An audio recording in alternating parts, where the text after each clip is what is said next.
오늘은 2021년도 어버이 주일입니다. 여러분들에게 부모는 어떤 존재입니까? 이것과 비슷한 질문을 제가 지난주에 드린 바 있습니다. 여러분들에게 어린이는 어떤 존재인가요?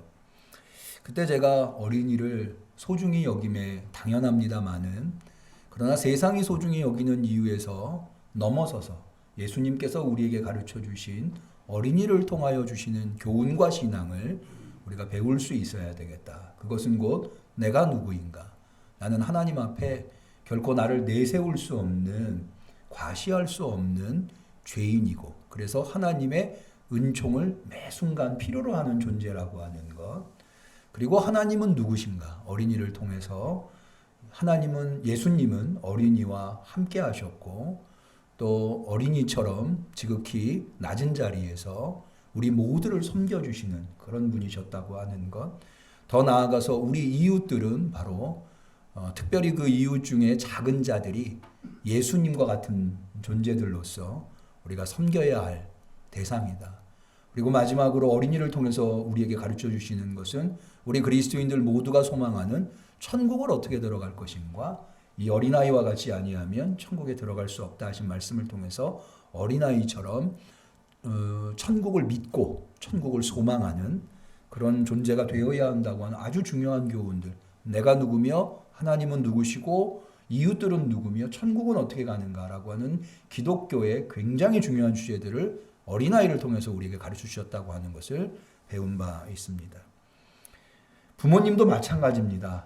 부모님은 우리들에게 어떤 존재인가라고 하는 질문 앞에 물론 부모님은 우리에게 더할 수 없이 소중한 존재입니다. 우리는 부모님으로부터 생명을 얻었습니다. 사실 생명은 얼마나 소중합니까? 이 세상에서의 삶이라고 하는 것이 비록 힘들고 어려운 일도 많이 있습니다만은 이 세상에서의 삶이 좋기 때문에 누구나 다 하루라도 더 이 세상에서 살고 싶어 하는 것 아니겠습니까? 그 좋은 생명을 우리는 부모님으로부터 얻은 거죠. 뿐만 아니라 부모님은 우리에게 얼마나 좋은 것들을 베풀어 주십니까? 그러기에 이 부모님의 이 부양, 양육, 아낌없이 베풀어 주시는 은혜로 말미암아 우리는 이 세상에서 한 존재로 살아갈 수 있게 되는 거죠. 이런 이유들로 인해서 부모님은 아무리 강조해도 그 소중함이 지나치지 않을 정도로 소중합니다. 그러나 우리 그리스도인들이 부모님을 소중히 여기는 것은 여기에서 넘어설 수 있어야 하겠습니다. 더 나아가서 예수님은 우리에게 부모님을 누구라 가르치고 있는가? 부모님을 통해서 예수님은 우리에게 무엇을 가르쳐 주시려고 하는가? 실제로 여러분, 예수님은 부모님에 대한 언급, 특별히 아버지에 대한 언급을 굉장히 많이 하셨습니다. 마태복음만 해도 제가 세보니까 50회 이상을 아버지라고 하는 용어를 사용하고 계시더라고요. 그러니까 예수님께서 이 수많은 아버지라고 하는 호칭을 하신 이유는 분명 그것을 통해서 우리에게 뭔가를 가르쳐 주시려고 하는 이유가 있는 거죠.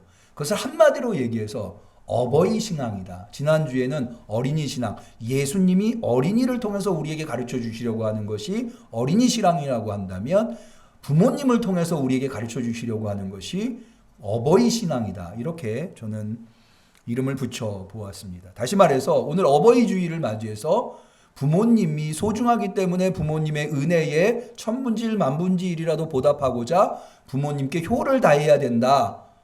이것에서 멈추는 것이 아니라, 이것에서 그치는 것이 아니라 이것을 넘어서서 예수님께서 부모님을 통해서 우리에게 가르쳐 주시려고 하는 어버이 신앙이 무엇인가, 이것을 배우는 것은 대단히 소중하다. 만약에 우리가 부모님께 효를 다해야 된다고 하는 말씀을 들으려고 모였다면 우리가 이 자리에 모일 필요가 없죠. 그런 이야기는 세상에서 얼마든지 들을 수 있어요. 세상 강연이나 책을 통해서도 얼마든지 들을 수 있습니다. 오늘 우리는 예수님을 통해서, 말씀을 통해서, 부모님을 통해서 우리가 얻어야 할 예수님의 가르침, 신앙이 무엇인가를 배워야 할 것입니다. 물론 예수님도 부모님을 공경하라고 하는 교훈을 우리에게 주신 바 있습니다. 예를 들어서 마가복음 7장 10절 이하에 이런 말씀을 하십니다. 모세는 내 부모를 공경하라 하고 또 아비나 어미를 회방하는 자는 반드시 죽으리라 하였거늘 너희는 가로되 사람이 아비에게나 어미에게나 말하기를 내가 드려 유익하게 할 것이 고르반 곧 하나님께 드림이 되었다고 하기만 하면 그만이라 하고 제 아비나 어미에게 다시 아무 것이라도 하여 드리기를 허하지 아니하여 너희의 전한 유전으로 하나님의 말씀을 폐하며 또 이 같은 일을 많이 행하였느니라 라는 말씀을 하셨습니다. 이것은 부모님을 공경함이 마땅함에도 불구하고 그렇게 하지 않는 이들의 잘못을 지적하는 예수님의 교훈이라 할 수 있습니다. 특별히 이 고르반이라고 하는 말은 레위기 1장 2절에 보면 이스라엘 자손에게 고하여 이르라 너희 중에 누구든지 여호와께 예물을 드리려거든 생축 중에서 소나 양이나 예물을 드릴지니라 라고 할 때 이 예물이라고 하는 것이 코르반이라고 하는 히브리어거든요. 그래서 하나님께 드리는 예물이라고 하는 것을 한마디로 코르반 이렇게 이야기를 했습니다. 그런데 예수님 시대에는 이 하나님께 드리는 예물 즉 코르반이라고 말하면 그것은 하나님에게 귀속되는 것이어서 그걸 가지고 다른 사람한테 양도할 수가 없었습니다. 다시 말해서 그것을 가지고 다른 사람들에게 뭔가를 제공할 수 없는 그것은 부모도 예외가 아니었습니다. 그래서 부모를 섬기는 이 책임을 회피하는 방법으로 자기가 가지고 있는 소유로 부모님을 섬겨야 하는데 그것을 회피하기 위해서 자기가 가진 것을 코르반이라고 명명함으로 말미암아 그 부모님을 섬기는 일을 회피한 것 이것을 예수님께서 지적하신 바입니다. 그러나 사실 이것도 정확하게 말하면 부모님을 공경하지 해야 함에도 불구하고 공경하지 않는 사람들의 행태를 지적했다기보다는 하나님의 말씀을 사람의 유전으로 폐하고 있는 것 그것을 지적한 것이라 말씀드리는 것이 더 정확하다 하겠습니다. 실제로 예수님께서 수많은 아버지에 대한 언급을 하심에도 불구하고 우리가 생각하는 것처럼 부모에게 효를 해야 된다고 하는 내용은 거의 찾아볼 수가 없습니다. 그러면 마태복음에만도 50번이 넘게 나오는 요한복음에는 뭐 더 말할 것도 없고요. 50번이나 넘게 예수님께서 아버지를 언급함에도 불구하고 부모님에게 효하라고 하는 내용이 아니라면 그것의 대부분은 도대체 뭘 가르쳐 주시려고 이렇게 수많은 아버지에 대한 언급을 하고 있는 것일까? 이것은 뭐 여러분들께서 충분히 아시다시피 예수님은 하나님을 아버지라고 호칭했기 때문입니다. 마태복음 6장 9절에 보면 이것은 예수님께서 모든 그리스도인들에게 가르쳐 주신 이른바 주기도문인데요. 주기도문의 첫 구절을 이렇게 시작합니다. 너희는 이렇게 기도하라. 하늘에 계신 우리 아버지여. 이 하늘에 계신 우리 아버지라고 하는 것은 하나님을 의미하는 거죠. 마태복음 6장 8절 그 바로 앞절에는 보다 더 분명하게 하나님을 아버지라고 명명하고 있는데요. 그러므로 저희를 본받지 말라. 구하기 전에 너희에게 있어야 할 것을 하나님 곧 너희 아버지께서 아시느니라 라고 해서 하나님을 아버지로 호칭하고 있다는 겁니다. 여러분 하나님을 아버지로 호칭하는 것을 당연하게 느끼실 수 있을지 모르지만 사실은 하나님을 아버지로 호칭하는 것은 오늘날 우리에게도 그렇고 예수님 시대에도 당연한 것이 아니었습니다. 여러분 하나님에 대한 보다 더 보편적인 호칭은 뭔가 하면 우리 동양 사상에 의하면 하늘입니다. 여러분 우리가 왜 하나님을 하나님이라고 하는지 아세요? 하나님이라고 하는 것이 혹 어떤 분들은 한 분이시기 때문에 하나에 님이라고 하는 것을 붙여서 하나님이 되었다라고 생각하시는 말씀하시는 분인데 그것은 옳은 것이 아닙니다. 정확한 것은 사실은 하나는 한 날입니다. 하날. 왜 천주교에서는 하나님을 하느님이라고 하잖아요. 이 한날이 이 날짜의 아자가 우리가 쓰는 아자가 아니라 아래 아자입니다. 그런데 그 아래 아자가 현대에 오면서 의가 되거나 우가 되는 경우. 그래서 옛날에 저희 아버님 같은 경우는요. 비둘기를 비달기 그렇게 말씀하셨어요. 그래서 이게 아래 아자이기 때문에 그러거든요. 그래서 이 아래 아자를 아로 표기를 해서 하날에다가 님자를 붙여서 리을 탈락이 떨어져가지고 하나님 이렇게 된 거예요. 그러니까는 하늘님이라고 하는 것이 우리 기독교에서는 하나님이라고 호칭을 하고 있는 거예요. 그러니까는 보다 더 보편적인 하나님에 대한 호칭은 하늘이, 하늘에 계신 너희 아버지라고 표현하는 것에서도 알 수 있듯이 하늘을 하나님에 대한 호칭으로 사용하고 있는 거죠. 예수님 시대에도 마찬가지입니다. 여러분, 예수님께서 가르쳐 주신 아버지 라고 하는 용어 중에 아바라고 하는 단어가 있습니다. 예수님은 하나님을 아바라 부르셨습니다. 그래서 예수님을 통해서 우리는 아바, 아버지라고 부르게 된. 이 아바라고 하는 말은 어떤 의미냐면 아버지와 우리나라 말 아버지와 아빠의 중간쯤에 위치하여 있는. 그러니까는 아버지라고 하는 표현, 호칭은 왜 존경심을 담아서 하는 그럼에도 불구하고 거리가 좀 멀죠. 아버지라고 하는 표현은. 근데 아빠 하면은 존경심은 없지만 뭐 없지는 않지만 굉장히 친근하게 부르는 게 아빠죠. 근데 아바라고 하는 표현은 어떤 표현이냐면 이 아빠의 친근함과 아버지의 존경심이 동시에 담겨 있는 의미가 아바라고 하는 의미입니다. 단어의 의미입니다. 예수님 시대에 하나님을 누구도 아바라고 부른 사람은 없습니다. 오직 예수님만 하나님을 아바라고 불렀다고 하는 거죠. 이걸 통해서 우리는 예수님이 하나님을 어떤 분으로 묘사하고 있는가, 아버지, 부모님으로 묘사하고 있음을 알 수가 있습니다. 그러면 예수님은 왜 하나님을 아버지라고 호칭하신 것일까요? 앞서 말씀드린 대로 이 하나님을 아버지라고 부르는 것은 일반적이지 않았습니다. 보편적이지 않았어요. 오늘날도 그랬고 예수님 시대도 그렇습니다. 그럼에도 불구하고 예수님은 아버지라고 하는 호칭을 하나님을 부를 때 사용했다고 하는 거죠.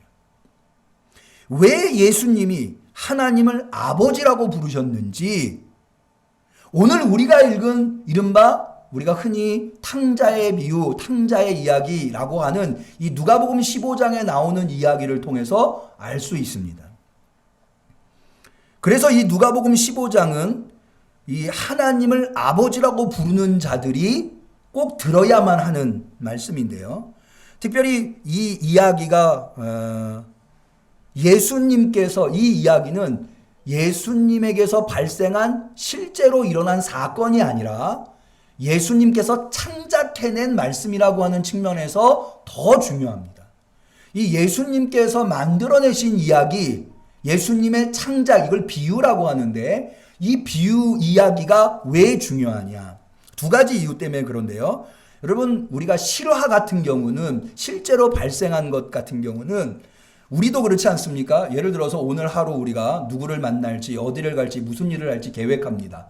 그런데 하루를 살고 뒤돌아보면 우리가 계획한 대로만 되지 않는 경우가 많이 있어요. 우리 주변에서 발생하는 일들의 대부분이 그렇습니다. 다시 말해서 예수님 주변에서 예수님에게서 발생하는 일들은 예수님의 생각이랄지 예수님의 사상과는 상관없이 발생하는 일들이 있을 수 있다는 거예요. 그런데 반면에 예수님이 오늘 우리가 보는 누가복음 15장에 나오는 탕자의 비유 이야기처럼 예수님이 직접 만들어내신 이야기에는 예수님의 사상과 생각이 오롯이 담겨 있다고 하는 거죠. 그런 측면에서 예수님의 비유 이야기가 소중하다. 두 번째로 예수님의 비유 이야기가 소중한 이유는요. 예수님이 직접 하신 말씀들 중에는 여러 종류가 있습니다. 예를 들어서 설교문 같은 게 있죠. 산상설교가 그 대표적인 예죠. 그런데 설교문은 기억하기가 쉽지 않아요. 여러분, 예수님께서 8복을 말씀하셨는데 첫 번째 복부터 여덟째 복까지 정확하게 기억하시는 분 많지 않으실 거예요. 이 선언문이라고 하는 것은 우리가 기억하기가 쉽지 않아요. 우리도 그렇지 않습니까? 설교를 듣고 사실 그 설교를 오랜 동안 기억하기가 쉽지 않죠. 그런 반면에 이야기체로 되어 있는 것은 우리가 기억하기가 훨씬 쉽습니다. 우리의 뇌의 구조가 그렇게 되어 있어요. 이 얘기는 무슨 얘기인가 하니 이야기체로 고대에서는 문서로 이렇게 전달하는 경우가 흔치 않았기 때문에 주로 구전에 의해서 전달이 됐거든요.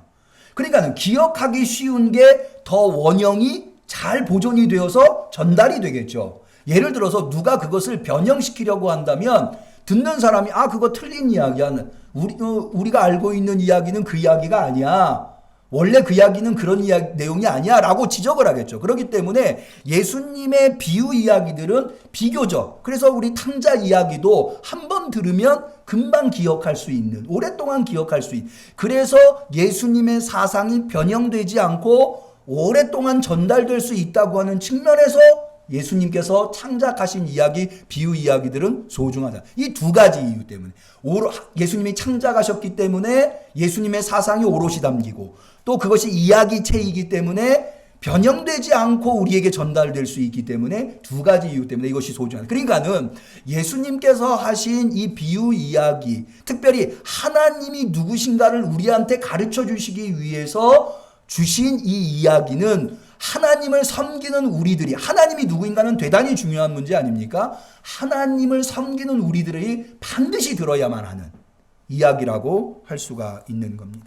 그런데 이 이야기는요, 사실은 예수님께서 무언가를 가르쳐 주시기 위해서 비슷한 내용의 세 가지 이야기를 나열한, 그러니까 누가복음 15장에는 비슷한 이야기가 세 가지가 연달아 나오는 것을 볼 수가 있습니다. 첫 번째는 여러분이 잘 알고 계신 대로 3절에서 7절에 잃은 양 비유이죠.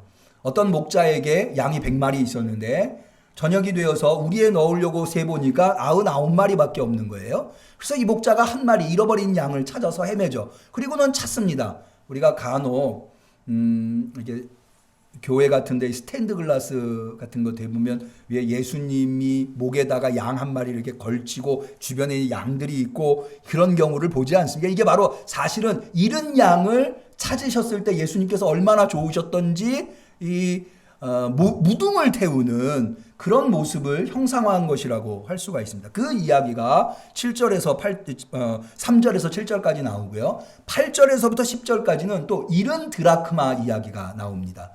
어떤 여인이 드라크마 10개를 가지고 있었는데 세보니까 9개밖에 없는 거예요. 한 드라크마를 잃어버려서 그 드라크마를 찾으려고 온 집안을 쓸고 다닙니다. 그래서 그 드라크마를 이내 찾습니다. 얼마나 기뻐하는지 모릅니다. 세 번째 이야기가 바로 11절에서 32절에 굉장히 긴 형태로 나와 있는, 우리가 흔히 탕자의 이야기, 탕자 비유. 근데 저는 탕자 비유라고 표현하기보다는 앞서 잃은 양의 비유, 잃은 드라크마의 비유라고 했듯이 잃은 아들의 비유라고 저는 이름을 붙이는 것을 더 좋아하는데요. 잃은 아들의 비유가 나옵니다. 이것은 등장인물이라고 해야 될까요? 이게 세 가지 이야기가 비슷비슷합니다. 첫 번째 잃은 양의 비유에도 보면 잃은 자가 있죠. 잃은 양의 비유에서는 목자가 잃은 자죠. 두 번째는 잃은 것이 있습니다. 목자의 잃은 양의 비유에서는 양을 잃었고, 잃은 드라크마에 비해서는 드라크마를 잃었고, 여기 마지막 잃어버린 아들에 비해서는 둘째 아들을 잃어버렸죠. 이렇게 잃은 자가 있고 잃은 것이 있고 잃어버리지 않은 것이 있습니다. 이렇게 등장인물이라고 표현하기는 좀 그렇지만 이런 구조로 되어 있습니다. 내용도 비슷비슷합니다. 먼저는 잃어버린 것을 발견하고 잃어버린 것을 깨닫고 잃어버린 것을 찾는 과정이 먼저 나옵니다. 두 번째는 그 잃어버린 것을 찾게 됩니다. 결국에. 세 번째는 찾았을 때 잃어버렸던 자가 얼마나 기뻐하는가에 대한 묘사가 나옵니다. 그런 측면에서 우리가 이 내용을 들여다보면 이것은 뭘 말하려고 하는가 명백하게, 여기 지금 목자, 잃어버린 자는 누구라고 알 수 있습니까? 하나님이라고 알 수 있는 거죠. 그래서 하나님은 잃어버린 자로서 얼마나 잃어버린 것을 열심히 찾고 계시는가.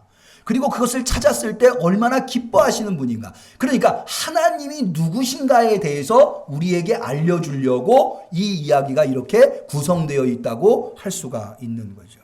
그런데요, 여기에 사실은 교훈이 하나님이 누구신가에 대해서 우리에게 알려주려고 하는 데에서 한 걸음 더 나갑니다. 그것은 뭐냐면 그런 하나님을 섬기는 우리는 어떻게 하나님을 섬겨야 하는가.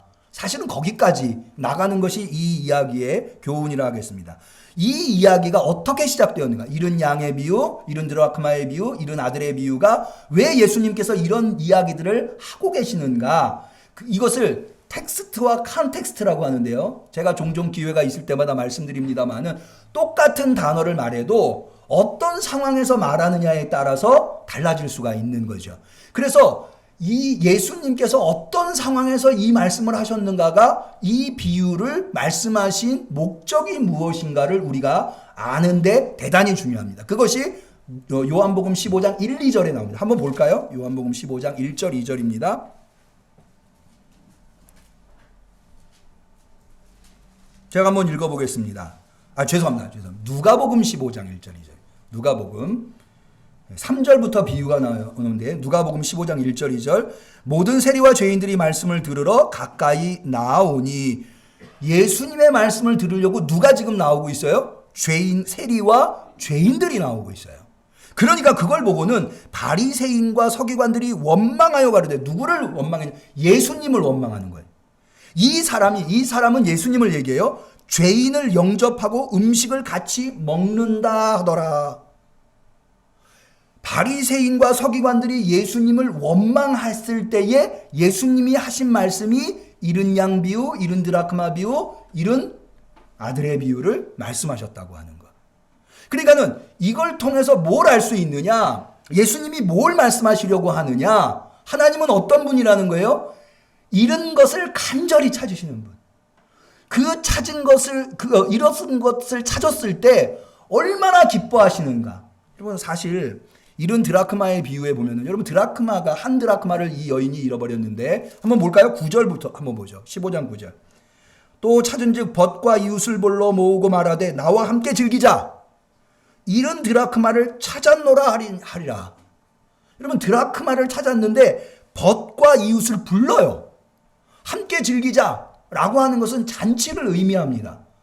여러분 드라크마가요. 노동자 하루 품삯 정도 된다 해요. 노동자 하루 품삯을 찾았다고 벗과 이웃을 불러서 잔치를 베푼다? 이게 납득이 되십니까? 제가 이거 읽을 때마다 저는 이거 배보다 배꼽이 크겠다. 이런 생각이 들어요. 그러니까 과도하게 기쁨을 표현하고 있다는 거죠. 한 드라크마 찾았다고. 그것은 뭘 얘기하느냐? 하나님이 잃은 것을 찾으셨을 때 그렇게 기뻐하신다는 거예요. 그래서 실제로 이어진 10절을 한번 볼까요? 내가 너희에게 이르노니 이와 같이 죄인 하나가 회개하면 하나님의 사자들 앞에서 기쁨이 되느니라. 이른 양의 비유에도 보면 7절을 볼까요? 이른 양의 비유를 말씀하시고 이런 말씀을 하십니다. 내가 너희에게 이르노니 이와 같이 죄인 하나가 회개하면 하늘에서는 회개할 것이 없는 의인 99을 인하여 기뻐하는 것보다 더하리라. 사실 죄송한 말씀입니다만은요.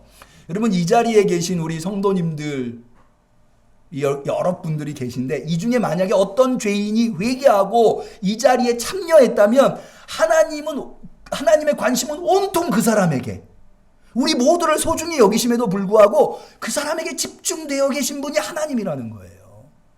그걸 지금 예수님은 표현하고 계시다는 거죠. 그러니 그런 하나님을 우리가 섬기고 있으니 그 하나님의 뜻을 받들어서 예수님께서 세리나 죄인들 그 잃어버린 자들을 주께로 이끌려고 그들과 함께 마시며 그들과 함께 먹으며 그들과 함께 어울리고 그들을 가르치는 것이 왜 비난받을 일이냐 라고 지금 말씀하고 계신 거죠. 하나님이 어떤 분인가를 알면 그분은 어떻게 섬겨야 하는가, 나는 어떻게 신앙생활을 해야 하는가를 지금 예수님은 가르쳐 주시려고 하는 거죠. 그 결정적인 이것을 가르쳐 주는 가장 중요한 이유로, 중요한 근거로 예수님이 제시하고 계신, 가장 길게 제시하고 계신 것이 바로 잃어버린 아들의 비유라고 하는 거죠. 이 잃어버린 아들의 비유는 앞에 나와 있는 잃어버린 양, 잃어버린 드라크마의 비유보다 훨씬 더 길게 예수님께서 묘사하시는데요. 바로 여기 나와 있는 아버지는 하나님이라고 하는 거예요. 그러니까 하나님을 가르쳐 주시려고, 하나님은 어떤 분인가를 가르쳐 줌으로써 그 하나님을 섬기는 우리들이 어떻게 신앙생활을 해야 하는가라고 하는 것을 가르쳐 주시려고 하는데, 그 하나님을 가르쳐 주실 때 예수님께서 제시하시는 상징이 바로 아버지라고 하는 거죠. 이것은 얼마나 적절한지요. 우리가 오늘 본문을 통해서 하나님이 어떤 분인가 깨닫게 되는데요. 하나님은 바로 부모님처럼 우리에게 한량없는 은혜를 값없이 베풀어 주시는 분이라고 하는 겁니다. 여러분, 이 이야기의 시작은 아버지에게 둘째 아들이 찾아와서 자기 몫인 유산을 미리 달라고 요구하는 것에서 시작됩니다. 여러분, 이것은 사실 대단한 불효입니다. 왜 그런가 하면 유산은 부모님으로부터 물려받는 유산은 부모님이 돌아가셨을 때 받는 거예요. 그런데 멀쩡히 살아계신 아버지한테 찾아와가지고 아버지 내 유산 주세요 이러는 거예요. 이건 뭐예요? 부모님, 멀쩡히 살아계신 부모님을 돌아가신 것처럼 취급하는 거죠.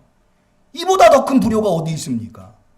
아마 우리 동양적인 사고에 의하면 이런 자녀는 가만두지 않을 겁니다. 그런데 여기 나오는 아버지는 어떠해요? 그 부당한 아들의 요구, 말도 되지 않는 너무나 불효하는 아들의 요구를 들어줍니다. 우리 12절 볼까요? 그 둘째가 아비에게 말하되 아버지여 재산 중에서 내게 돌아올 분깃을 내게 주소서 유산 달라는 거예요. 그랬더니 아비가 그 살림을 어떻게 해요? 각각 나눠 주었더니 둘째 아들이 유산을 달라고 했을 때 둘째 아들만 받은 게 아니에요. 첫째 아들도 받았어요. 나눠줬어요. 이 말도 되지 않는 불효 막심한 아들의 요구를 아버지가 들어주는 거예요. 사실요, 이런 은혜를 베풀 수 있는 분은 이 세상에서 우리가 경험할 수 있는 중에는 이 세상에서 부모밖에 없는 거예요. 여러분, 이 세상은 어떠합니까? 은혜를 베풉니까? 아니에요. 이 세상을 지배하고 있는 어떤 철저한 원칙은 기브 앤 테이크예요. 내가 줘야 받는 거지 내가 주지도 않았는데 받는 경우는 거의 없어요. 찾아볼 수가 없어요. 오직 어디서만 찾아볼 수 있느냐? 부모한테서밖에는 찾아볼 수 없는 거예요. 근데 하나님은 어떤 분이에요? 그렇게 값없이 그렇게 불효한 요구에도 하나님은 응답해 주시는, 은혜를 베풀어 주시는. 그러니까 그런 하나님을 설명하려고 소개하려고 가르치려고 하니까 부모밖에는. 근데 사실은 이거는 맞지만 틀린 이야기예요. 왜냐하면 부모조차도 이렇게 할 수 없어요. 여러분, 둘째 아들이 아버지의 재산을 다 탕진하고서 아버지에게로 돌아오잖아요. 그랬을 때 아버지는 어떻게 합니까? 그때에도 이 아들한테 베푸는 것을 결코 아까워하거나 소홀히 하지 않아요. 손에 가락지를 끼워라. 제일 좋은 옷을 꺼내다 입혀라. 그냥 옷을 꺼내다 입히는 게 제일 좋은 옷을 꺼내다 입혀라. 신을 신겨라. 그리고는 잔치를 베풀어요. 주는데 아까워하지 않으세요. 사실 우리가 세상에서 이런 경험을 어떻게 할 수 있어요? 사실은 부모밖에. 아니, 어떤 측면에서 보면 부모님도 사실은, 우리도 부모지만 자녀가 이렇게 하면 이렇게 할 수 있나요? 사실 화부터 나고 몽둥이부터 들게 되는 게 우리들이잖아요. 근데 하나님은 이거보다 더 우리에게 얼마나, 그러니까 하나님이 우리에게 베푸신 은혜는 정말 이런 표현이 어떨지 모르겠어요. 말도 되지 않는 은혜예요. 도저히 요구할 수 없는, 도저히 받을 수 없는 은혜를, 그걸 우리한테 가르쳐 주시려고 그러는 거예요. 근데 그런 것을 한 번도 이 세상에서는 경험해 볼 수 없는 우리들에게 그거를 가르쳐 주시려고 하니까 부모밖에는 비유로 말씀할 수가 없는 거죠. 두 번째로는 여기서 가르쳐 주고 있는 하나님은 어떤 하나님이냐? 놀라운 용서와 화해와 평화를 베풀어 주시는 분이에요. 여러분, 여기 본문에서 아버지는 둘째 아들이 정말 아버지한테 어마어마한 죄를 지었어요. 그랬는데 그에게 한마디도 너 왜 그렇게 했느냐? 따지지 않으세요. 한 번도 이 아들을 비난하지 않아요. 그냥 맞아주시는, 그냥 용서해 주시는 거예요. 얼마나 놀라운 용서예요. 우리 모두는 그런 용서를 받은 줄로 믿으시기를 바랍니다. 하나님은 예수 그리스도를 통해서 우리랑 그렇게 화해하기로 작정하신 거예요. 둘째 아들과 화해하고, 감히 둘째 아들이 아버지 앞에 두려워가지고 아들이라고 불러달라고 요청도 못해요. 난 종의 하나로 써주십시오. 아버지를 그렇게 두려움을 가지고 왔는데 아버지는 무슨 소리냐? 넌 내 아들이다.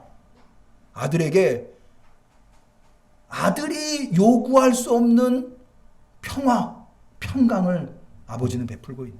이거는 여러분 둘째 아들만 용서하고 평화를 주신 게 아니에요.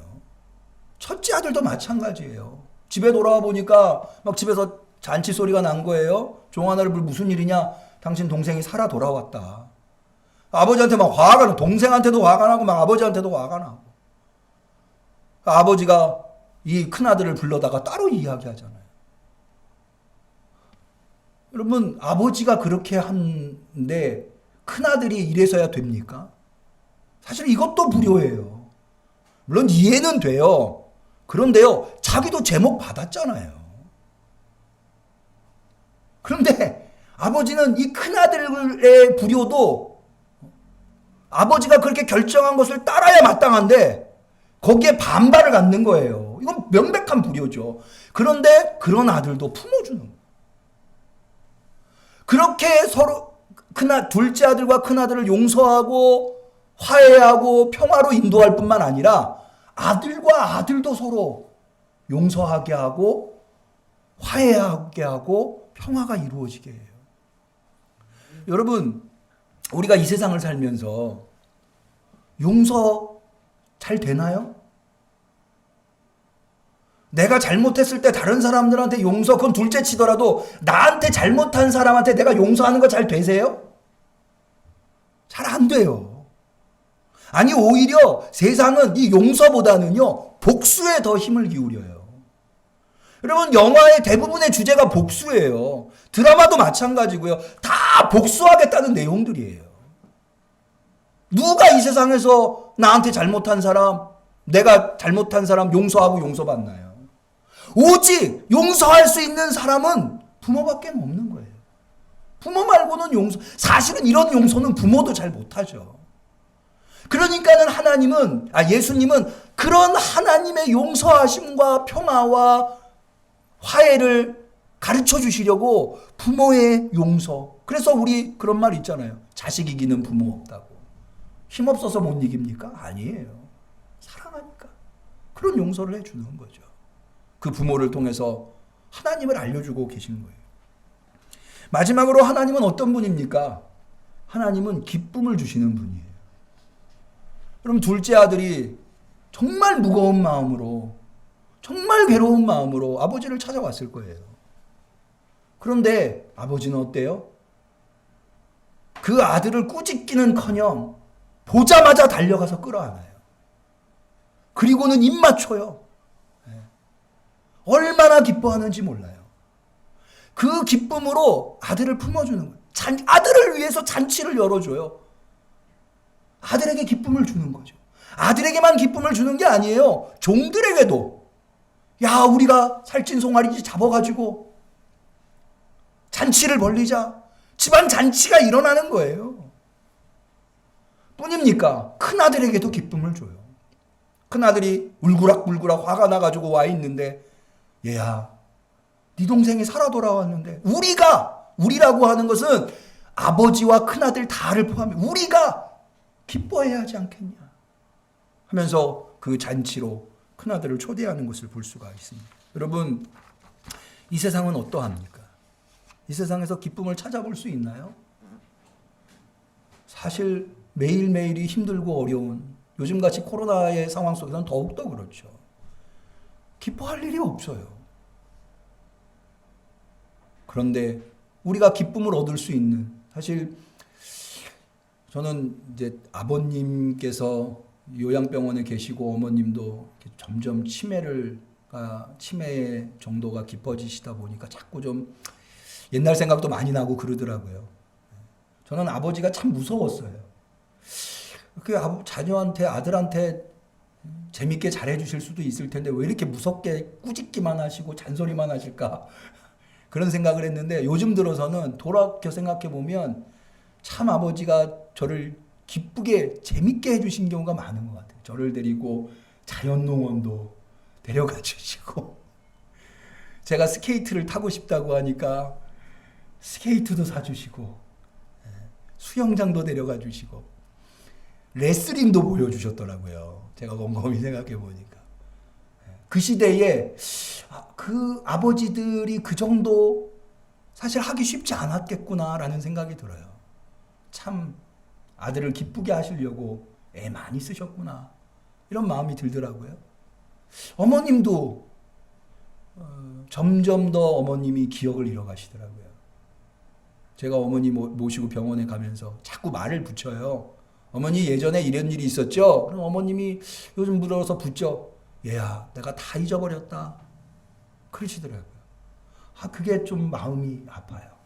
참 어머님께서 자녀들에게 기쁨을 주시려고 얼마나 애쓰셨는데. 그런데요, 우리 부모님들이 자녀들을 기쁘게 하려고 얼마나 애씁니까?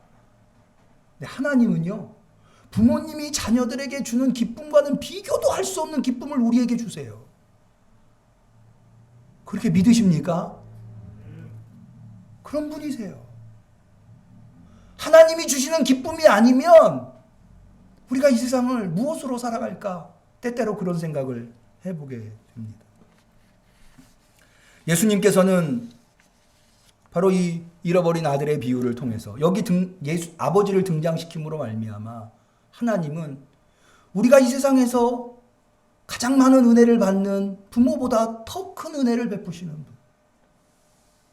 우리가 섬기는 하나님은 우리가 이 세상에서 용서받고 그 안에서 평안을 누리는 그 부모보다도 더 큰 용서를 해주시고 더 큰 평안을 주시는 분. 우리가 섬기는 하나님은 우리에게 어떻게 해서든지 기쁨을 주려고 하는 그런 부모를 보다도 더 큰 기쁨을 영원토록 제공해 주시는 그런 하나님으로 가르쳐 주시려고 여기 지금 부모님을 등장시키고 있다고 할 수 있겠습니다. 처음으로 다시 돌아봅니다. 여러분들에게 부모님은 어떤 존재입니까? 소중한 존재지요. 그러나 그 부모님을 통해서 하나님이 얼마나 좋은 분인가를 깨달을 수 있는 우리 성도님들 되시기를 축원합니다. 그런 깨달음이 있다면 우리는 이제 두 가지를 해야 돼요. 첫 번째는 뭐냐면 부모님을 통해서 그런 하나님을 볼 수 있어야 한다면 우리에게도 자녀가 있죠. 그 자녀는 우리를 통해서 또 하나님을 만나봐요. 우리를 통해서 조금이라도 하나님의 은혜가 얼마나 놀라운가를 경험할 수 있게 해주고 우리를 통해서 그들이 섬기는 우리 자녀들이 섬기는 하나님이 얼마나 한량없이 사랑해 주시고 용서해 주시고 평화를 베풀어 주시는가를 느낄 수 있게 해주는 우리를 통해서 하나님이 얼마나 놀라운 기쁨을 자녀들한테 주는 그런 분인가를 깨달을 수 있게끔 해주는 그런 부모가 되어야 할 것입니다. 더 나아가서 우리에게 부모님이 그런 존재라면 그렇게 하나님을 깨달을 수 있게 해주는 존재라면 얼마나 소중합니까?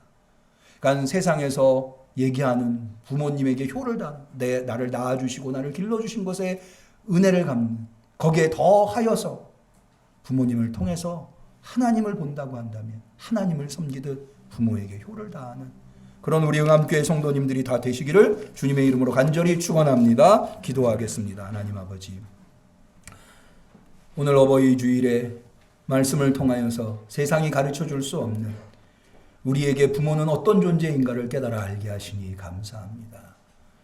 하나님이 부모님같이 아니 부모님보다도 훨씬 더 우리에게 은혜를 주시고 용서해 주시고 사랑해 주시고 평강을 주시고 기쁨을 주시는 분이라고 하는 것 다시 한번 깨달아 알았습니다.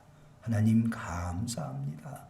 항상 그 은혜 안에 살게 하여 주시옵시되 그 하나님을 잘 섬기는 우리 성도들 다 되게 하여 주옵소서. 특별히 아버지 하나님, 부모님을 통하여서 하나님을 만나고 경험하는 것이라면 우리 자녀들에게 그런 부모가 되게 하여 주옵시고 또한 우리 부모님을 하나님처럼 잘 섬길 수 있는 우리 응암교회 성도들 다 되게 하여 주옵소서. 예수님의 이름으로 기도 올리옵나이다. 아멘. 우리는 감사하는 마음으로 이 예물을 드립니다.